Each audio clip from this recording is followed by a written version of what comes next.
രോഗലക്ഷണങ്ങൾ ഇതിപ്പോൾ ആദ്യം വളരെ നമുക്കറിയാം മനുഷ്യരിലേക്ക് വരുമ്പോൾ സ്കിൻ ലീഷൻസ് വരും. അതിൻ്റെ ഒരു ക്യാരക്ടറിസ്റ്റിക്, അതായത് സ്കിന്നിൽ ചില എറപ്ഷൻസ്, ചില കുമിളകൾ പോലെ അല്ലെങ്കിൽ ചെറിയ പൊക്കൽ പോലെ, ചെറിയ കുരുക്കൾ പോലെയുള്ള കാര്യങ്ങളുണ്ടാകുന്നു. യൂഷ്വലി ഇത് കുരങ്ങളിൽ നിന്നാണ് വന്നിട്ടുള്ളത്. പക്ഷേ ഈവൻ ഡോഗുകളെ നമ്മൾ ഐഡൻറ്റിഫൈ ചെയ്തിട്ടുണ്ട്. വീട്ടിലും അല്ലാതെയുമുള്ള പട്ടികളിൽ നിന്നും ഐഡൻറ്റിഫൈ ചെയ്തിട്ടുണ്ട്, അല്ലാതെ മറ്റ് ചില മൃഗങ്ങളിൽ നിന്നൊക്കെ ഐഡൻറ്റിഫൈ ചെയ്തിട്ടുണ്ട്. പക്ഷേ ഒന്നും കൺഫേംഡ് അല്ല. കാരണം ഇത് ക്ലോസ് കോൺടാക്റ്റ്, ഇപ്പോൾ സെക്സ്വൽ കോൺടാക്റ്റ് പോലെയുള്ള വളരെ അടുത്ത് ഇടപഴകുന്ന ആൾക്കാരിൽ മാത്രമാണ് ഹ്യൂമൻ ടു ഹ്യൂമൻ ട്രാൻസ്മിഷൻ ഉണ്ടാകാനുള്ള സാധ്യതയുള്ളത്.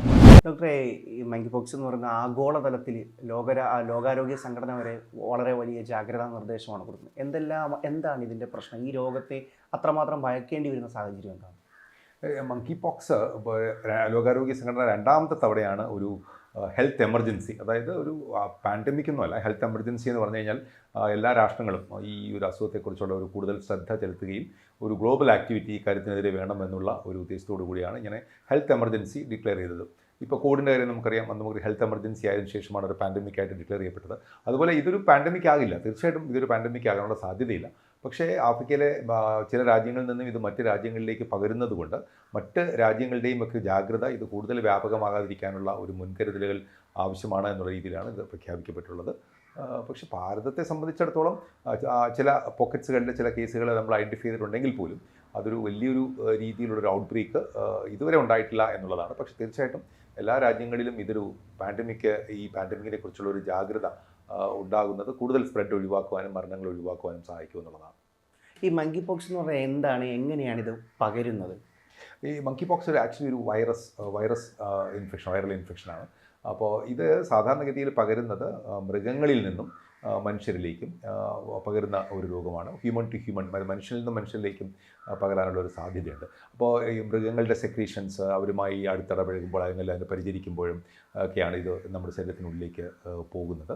ഹ്യൂമൻ ടു ഹ്യൂമൻ ട്രാൻസ്മിഷനും നമ്മൾ അടുത്ത് ഇടപഴകുന്ന രീതിയിലൂടെ നമുക്ക് ഉണ്ടാകാവുന്ന ഒരു രോഗമാണ്.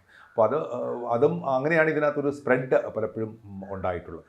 പലപ്പോഴും ഇതൊരു ആദ്യത്തെ ഒരു ഇൻഫെക്ഷൻ വരുന്ന സമയത്താണ് ഇത് പകരുക മൃഗങ്ങളിലേക്ക് നിന്നും മനുഷ്യരിലേക്കും, മനുഷ്യരിൽ നിന്ന് പിന്നീട് മനുഷ്യരിലേക്ക് പകരാനുള്ള ഒരു സാധ്യതയും വിദൂരമല്ല. അപ്പോൾ ഈ രോഗലക്ഷണങ്ങൾ ഇതിപ്പോൾ ആദ്യം വളരെ നമുക്കറിയാം മനുഷ്യരിലേക്ക് വരുമ്പോൾ സ്കിൻ ലീഷൻസ് വരും. അതിൻ്റെ ഒരു ക്യാരക്ടറിസ്റ്റിക്, അതായത് സ്കിന്നിൽ ചില എറപ്ഷൻസ്, ചില കുമിളകൾ പോലെ അല്ലെങ്കിൽ ചെറിയ പൊക്കൽ പോലെ, ചെറിയ കുരുക്കൾ പോലെയുള്ള കാര്യങ്ങളുണ്ടാകുന്നു.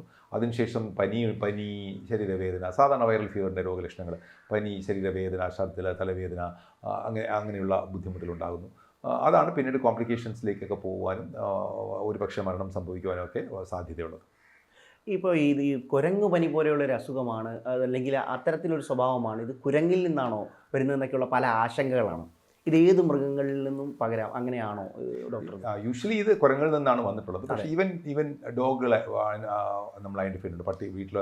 വീട്ടിലും അല്ലാതെയുമുള്ള പട്ടികളിൽ നിന്നും ഐഡൻറ്റിഫൈ ചെയ്തിട്ടുണ്ട്, അല്ലാതെ മറ്റ് ചില മൃഗങ്ങളിൽ നിന്നൊക്കെ ഐഡൻറ്റിഫൈ ചെയ്തിട്ടുണ്ട്. പക്ഷേ ഒന്നും കൺഫേംഡ് അല്ല. ഒറിജിൻ ഈ കുരങ്ങളിൽ നിന്ന് വരുന്നു എന്നുള്ള ഒരു കോൺസെപ്റ്റിലാണ് ഈ അസുഖത്തിൻ്റെ കാര്യങ്ങൾ മുന്നോട്ട് പോയിക്കൊണ്ടിരിക്കുന്നത്. ഇപ്പോൾ നമുക്ക് ഈ ലോകാരോഗ്യ സംഘടന ഇത്തരത്തിൽ അലർട്ട് വയ്ക്കുമ്പോൾ നമുക്ക് സംസ്ഥാനത്താണെങ്കിലും രാജ്യത്ത് ഏത് രീതിയിലുള്ളൊരു പ്രതിരോധത്തെ എങ്ങനെ കവചം തീർക്കാൻ പറ്റും ഇതിന്? അതായത് സാധാരണഗതിയിൽ ഇത്തരം ഒരു ഇൻ്റർനാഷണൽ അലേർട്ട് ലോകാരോഗ്യ സംഘടന പോലെയുള്ള വളരെ അതോറിറ്റേറ്റീവ് ആയിട്ടുള്ള സംഘടന വരുമ്പോൾ സാധാരണഗതിയിൽ മന്ത്രിസഭകൾ അല്ലെങ്കിൽ ഹെൽത്ത് മിനിസ്ട്രി അതിൽ ഈ കാര്യത്തിൽ ഒരു അവയർനെസ് ഉണ്ടാവുകയും ആ കാര്യത്തിൽ വേണ്ട നിർദ്ദേശങ്ങൾ എല്ലാ സംസ്ഥാനങ്ങൾക്കും നൽകുകയും ചെയ്യും. അതെല്ലാം വേണ്ട രീതിയിൽ പോയിക്കൊണ്ടിരിക്കുന്നു എന്നാണ് ഞാൻ മനസ്സിലാക്കുന്നത്. അതോടൊപ്പം തന്നെ ഇത്തരം ഔട്ട്ബ്രേക്കുകൾ ഉണ്ടാവുകയാണെങ്കിൽ ആ കാര്യത്തിനെക്കുറിച്ചുള്ള കൃത്യമായ വിജിലൻസ് ഉണ്ടാവുകയും കൂടുതൽ ആൾക്കാരിൽ പകരാതിരിക്കാനുള്ള സാധ്യതകൾ ഉണ്ടാവുകയും ഡോക്ടർമാർക്കും മറ്റ് ആരോഗ്യ പ്രവർത്തകർക്കും ഇങ്ങനൊരു ഔട്ട്ബ്രേക്ക് ഉണ്ട് എന്നും അത് മറ്റ് രാജ്യങ്ങളിലൊക്കെ ഉള്ളതാണെന്നും അത് നമ്മുടെ സംസ്ഥാനത്തും ഉണ്ടാകാനുള്ള അല്ലെങ്കിൽ രാജ്യത്തും ഉണ്ടാകാനുള്ള സാധ്യതയുണ്ട് എന്നുള്ളൊരു അലേർട്ട് കൊടുക്കുകയും അത് കരുതലോടുകൂടി ആ കാര്യത്തെ അപ്രോച്ച് ചെയ്യുകയും എന്നുള്ളതാണ് പ്രാഥമികമായിട്ട് ഉദ്ദേശിക്കുന്നത്. രണ്ടാമത് ഒരുപക്ഷെ ഒരു ഇത്തരം രോഗങ്ങൾ വന്നു കഴിഞ്ഞാൽ നമുക്കതിനെ എങ്ങനെ ഡയഗ്നോസ് ചെയ്യാം, അല്ലെങ്കിൽ ട്രീറ്റ്മെൻറ്റിൻ്റെ മറ്റ് കാര്യങ്ങൾ, അത്യാവശ്യമുള്ള മറ്റ് സംവിധാനങ്ങൾ ആവശ്യമാണോ എന്നുള്ള ഒരു പൊതുവെയുള്ള ഒരു വിലയിരുത്തലും അതിനെക്കുറിച്ചുള്ള അസസ്മെൻറ്റും അതിൻ്റെ ജാഗ്രതയുമാണ് അതുകൊണ്ട് ഉദ്ദേശിക്കുന്നത്. ഇപ്പോൾ നമുക്ക് ആഫ്രിക്കൻ കൺട്രീസിൽ ഇത് പടർന്നു പിടിക്കുന്ന സാധനം ഇപ്പോൾ ഏഷ്യൻ രാജ്യങ്ങളിലേക്ക് ഇത് എത്തുകയാണെങ്കിൽ അവിടെ സ്വാഭാവികമായിട്ട് വിമാനയാത്രയിലൂടെ എത്തുന്ന ഒരു ആൾക്കാരുടെ സമ്പർക്കം, ജനസമ്പർക്കം, അത്തരം ഈ നമ്മൾ കൊറോണ ടൈമിൽ കണ്ട പോലുള്ള ഒരു പ്രിക്കോഷൻ എല്ലാം ഇതിനകത്ത് വേണ്ടി വരുമോ? അത്തരത്തിലുള്ളൊരു ജാഗ്രത, സാനിറ്റൈസ് ശീലമാക്കുക, അതുപോലെ തന്നെ മാസ്ക് ശീലമാക്കുന്ന അത്തരം പ്രവർത്തനങ്ങളെല്ലാം ഇവിടെയും വേണ്ടി വരുമോ? അബ്സല്യൂട്ട്ലി ഇല്ല, തീർച്ചയായിട്ടും ഇല്ല. അങ്ങനെ ഒരു ഭയപ്പാടിൻ്റെ ആവശ്യമേ ഇല്ല. കാരണം ഇത് ക്ലോസ് കോൺടാക്ട്, ഇപ്പോൾ സെക്സ്വൽ കോൺടാക്ട് പോലെയുള്ള വളരെ അടുത്ത് ഇടപഴകുന്ന ആൾക്കാരിൽ മാത്രമാണ് ഹ്യൂമൻ ടു ഹ്യൂമൻ ട്രാൻസ്മിഷൻ ഉണ്ടാകാനുള്ള സാധ്യതയുള്ളത്. അതുകൊണ്ട് അതിൻ്റെ മുറിയിൽ കൂടെ കടന്ന് അതിൻ്റെ മുൻപ് അതിൻ്റെ മുറിയിൽ കിടക്കുന്ന രോഗിയുടെ മുൻപോട് പോയാലോ അല്ലെങ്കിൽ അവരുമായിട്ട് ഒരു ഷേക്ക് ഹാൻഡ് കൊടുക്കുന്നോ അല്ലെങ്കിൽ അവരുമായിട്ട് സംസാരിച്ചോ എന്നൊക്കെ പറഞ്ഞ് ഈ രോഗം പകരുന്ന രോഗമേ അല്ല. അതുകൊണ്ട് ഇൻ്റർനാഷണൽ ട്രാവലിലോ അല്ലെങ്കിൽ അങ്ങനെയുള്ള കാര്യങ്ങളിലോ ഒക്കെ തന്നെ റെസ്ട്രിക്ഷൻസ് ആവശ്യമില്ല. പക്ഷേ ഈ പറഞ്ഞ മാതിരി മൃഗങ്ങളുമായിട്ട് അടുത്ത് ഇടപഴകുന്ന ആൾക്കാരിൽ, അവരെ ശുശ്രൂഷിക്കുന്ന ആൾക്കാരിൽ രോഗലക്ഷണം, ഇത്തരം രോഗലക്ഷണങ്ങൾ ഞാൻ നേരത്തെ പറഞ്ഞല്ലോ, ഇറപ്ഷൻസ്, സ്കിൻ ഇറപ്ഷൻസ്, പനി, ശരീരവേദന, ഇതെല്ലാം ഇതിനോടനുബന്ധിച്ചുണ്ടാവുകയും ചെയ്യുന്ന ആൾക്കാരിൽ ശ്രദ്ധ വേണമെന്നുള്ളത് മാത്രമാണ് ഇതിൻ്റെ പ്രത്യേകത. നമുക്കിപ്പോൾ നമ്മുടെ വീട്ടിൽ വളർത്തുന്ന പെറ്റുകളുണ്ടല്ലോ, പൂച്ചയാണെങ്കിലും പട്ടിയാണെങ്കിലും കൂടുതലും മനുഷ്യനോട് അടുത്തിടപഴകുന്നത്. ഇവരോട് നമ്മൾക്ക് ഇങ്ങനെ കെട്ടിപ്പിടിക്കുമ്പോൾ അതുങ്ങളെ സ്നേഹിക്കുമ്പോഴാണെങ്കിലും ഒക്കെ ഈ വൈറസ് പകരാനുള്ള സാധ്യതകളുണ്ട്.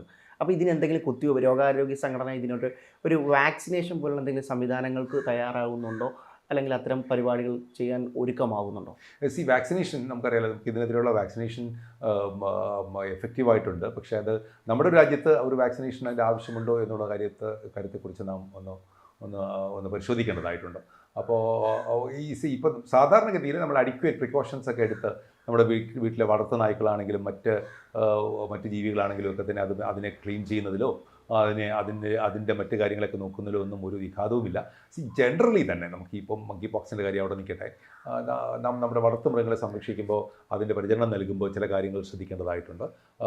പ്രത്യേകിച്ച് നമുക്ക് കയ്യുറകൾ, അതിനെ കുളിപ്പിക്കുകയോ മറ്റു കാര്യം ചെയ്യുമ്പോൾ കയ്യുറകൾ ഉപയോഗിക്കുക.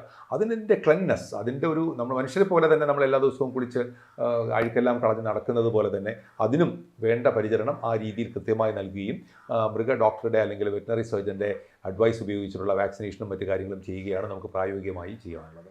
ഇതിന് എന്തെങ്കിലും പ്രതിരോധ മരുന്നുകൾ പോലെയുള്ള വിതരണം തുടങ്ങിയിട്ടുണ്ടോ? ഇന്ത്യയിൽ അത്തരമുള്ള നടപടികളായിട്ടുണ്ടോ? IMAയുടെയൊക്കെ നേതൃത്വത്തിലുള്ള ഒരു ബോധവൽക്കരണം ഇപ്പോഴേ തുടങ്ങിയിട്ടുണ്ടല്ലോ. അബ്സല്യൂട്ട്ലി. ഇപ്പോൾ ഒരു രോഗപ്രതിരോധത്തിനായിട്ട് വാക്സിനേഷൻ്റെ ആവശ്യമില്ല. കാരണം ഒരു പബ്ലിക് ഹെൽത്ത് എമർജൻസി ആണെങ്കിൽ പോലും അതൊരു മേജർ പബ്ലിക് ഹെൽത്ത് പ്രോബ്ലമായിട്ട് വരുന്ന ഒരു സാഹചര്യത്തിൽ മാത്രമാണ് ഈ പ്രത്യേക ആൾക്കാരിൽ വിഭാഗങ്ങളിൽ നമ്മൾ വാക്സിനേഷൻ നൽകാൻ ശ്രമിക്കുന്നത്. അങ്ങനെ ഒരു ആവശ്യം കേരളത്തിലും ഭാരതത്തിലും ഇപ്പോൾ നിലവിലില്ല എന്നുള്ളതാണ്. പക്ഷേ തീർച്ചയായിട്ടും പ്രതിരോധത്തിനായിട്ട് പ്രത്യേക ഗുളികകളോ ഒന്നും അത്തരം ചികിത്സാ രീതി ഇതിന് അതിൻ്റെ ആവശ്യവുമില്ല. ഇതിപ്പോൾ ബേസിക്കലി നാം വേണ്ടത് ഇങ്ങനെ ഒരു രോഗം ചില രാജ്യങ്ങളിലൊക്കെ ഉണ്ടെന്നും ഇത്തരം രോഗലക്ഷണങ്ങളുമായി വരുന്ന ആൾക്കാർ ഒരു പക്ഷേ അങ്ങനെ സമ്പർക്കമുള്ള ആൾക്കാരൊക്കെ ആണെന്നുണ്ടെങ്കിൽ നമുക്ക് ആ കാര്യങ്ങളിൽ ഒരു വിജിലൻസ് ഉണ്ടാകണമെന്നുള്ളത് മാത്രമാണ് അടിസ്ഥാനപരമായിട്ട് കാര്യം. കൃത്യമായി പറഞ്ഞാൽ ഇതൊരു ഭയപ്പെടുത്തുന്ന ഒരു രോഗം നമുക്ക് വളരെ വ്യാപകമായി പടർന്നു പിടിക്കാൻ സാഹചര്യം ഇപ്പോൾ തൽക്കാലം എന്തായാലും നിലവിലില്ല. അതേ ഉള്ളൂ.